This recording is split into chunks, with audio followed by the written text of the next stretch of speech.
దేవుని నామమునకు స్తోత్రములండి. నాటి ధ్యానాంశము కీర్తన గ్రంథం పద్య రచన సరళ భాషలో 145 పద్యం అండి. 110 అధ్యాయం 1-4 వచనములండి. ప్రభువు నా ప్రభువుతో సెలవిచ్చిన వాక్కు, నేను నీ శత్రువులను నీ పాదములకు పీఠముగా చేయు వరకు నా కుడి పార్శ్వమున కూర్చుండుము. యెహోవా నీ పరిపాలన దండమును సియోనులో నుండి సాగజేయుచున్నాడు. నీ శత్రువుల మధ్యను నీవు పరిపాలన చేయుము.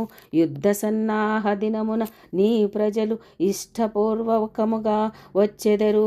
నీ యవ్వనస్తులలో శ్రేష్ఠులు పరిశుద్ధాలంకృతులై మంచువలె అరుణోదయ గర్భములో నుండి నీ యుద్ధకు వచ్చెదరు.